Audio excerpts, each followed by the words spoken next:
Recently, I've been seeing a bunch of memes about who would win in the battle of 100 men versus one gorilla. So naturally, as I do with every other question in my life, I asked ChatGPT, who would win in this battle? And it said, gorilla.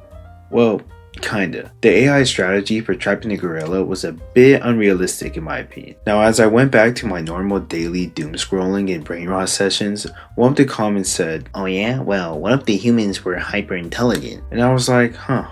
Well, I can do you one better. What if the gorilla was hyper intelligent instead? Anyways, for some reason this reminded me of Gorilla Grodd, a hyper intelligent superpowered gorilla that eats people for fun with the never-ending ambitious goal of wanting to rule over the world. Not only that, but he is also one of Flash's most well-known enemies, and I'm not gonna lie, if you ever seen the Planet of the Apes movie, I think you agree that Gorilla Grodd in real life would be absolutely terrifying. Which is where I stumbled across this comic called Flashpoint, Grodd of War, which dives even deeper into how Gorilla Grodd's mind works, and what would really happen if everything went right for him. If he found himself within the right circumstances with nobody to stop him. And trust me, the ending might not be what you think. Or at least, it wasn't what I expected. Now to give a quick summary of context on Gorilla Grodd, his origin varies, cause you know, that's how comics work. But a common thread is when one day, a mysterious alien ship crashes into a land located in Africa. A bunch of gorillas investigate and once exposed, turn into really smart monkeys. Which is kinda crazy. Oh yeah, and Grodd, for some reason, was special or something because he was the only one who got enhanced super physical strength, telepathy, mind control, and telekinesis. Why? Well, their reasoning is because he was just more curious and got there faster and closer. The early bird gets the worm type of situation. But in this case, the early gorilla gets the manipulative powers to dominate the world and rule over humans with the end goal of becoming a god? Okay, cool, I guess. Anyways, there was another gorilla called Solivar who used his powers for peace, who ruled over Gorilla City. Gorilla City was basically a society that was built by the hyper-intelligent gorillas after gaining their hyper-intelligence. In the original timeline, Grodd is always trying to take over Gorilla City and overthrow Solivar. Much like in the Planet of the Apes movies, Grodd was kind of like the antagonist who always believed that apes should rule over the world. But what if there was a timeline where Gorilla Grodd actually succeeded in these plans? As we see him narrating about Aquaman sinking half of Europe, being considered one of the most dangerous beings on the planet. But when Grodd slaughters half of America, people still don't know his name. As we're shown that Africa is being all torn up, as we see Grodd has basically taken over all control of Gorilla City, where Malavar, Grodd's right-hand man, brings news to Grodd. But Grodd's reaction to learning that he basically just took control of all of Africa is a bit unfazed and is like, that's cool I guess. Malavar says it's time to celebrate and asks Grodd if he wants to prepare the female slaves. Bro, what? Grodd says no, he wants something that will fight back.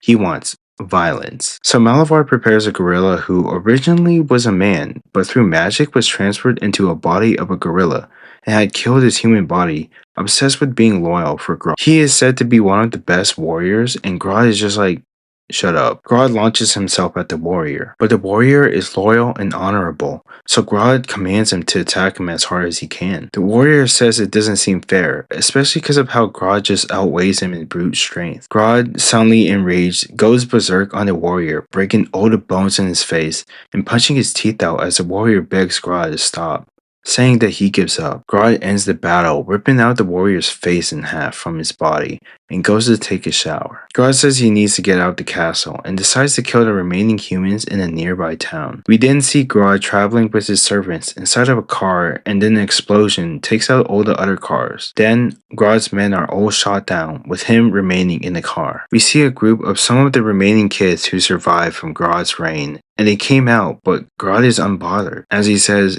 "You feel that?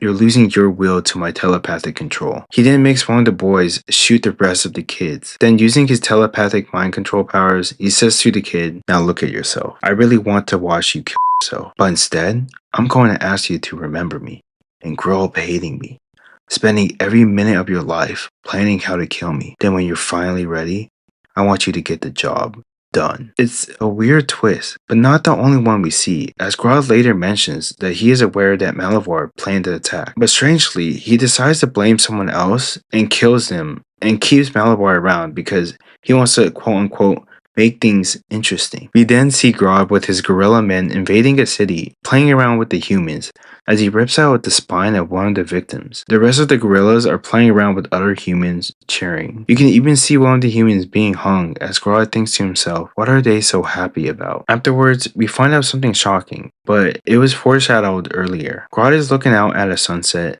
but looks bored and lonely. He tells Malivore he plans to go to Europe and take on Aquaman and Wonder Woman's combined army over there. Malivore asks Grodd if it's sure he really wants to go there because doing that would basically be suicide, with Grodd ending his story with 3 last words.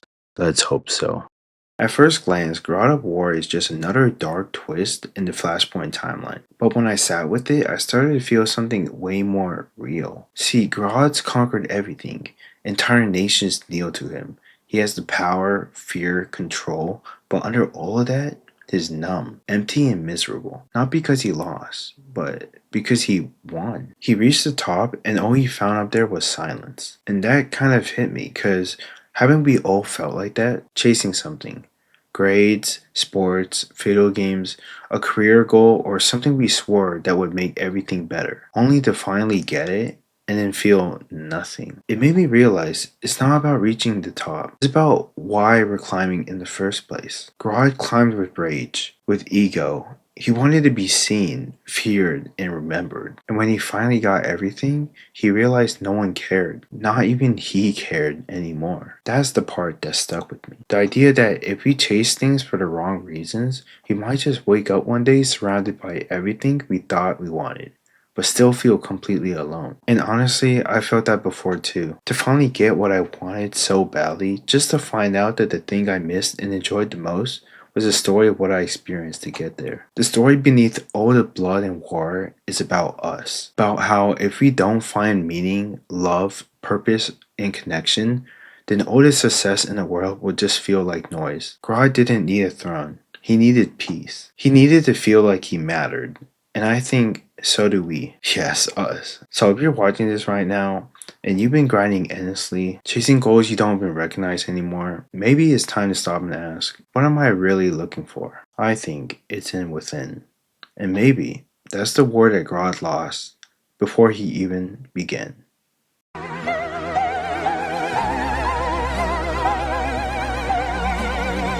You talk too much.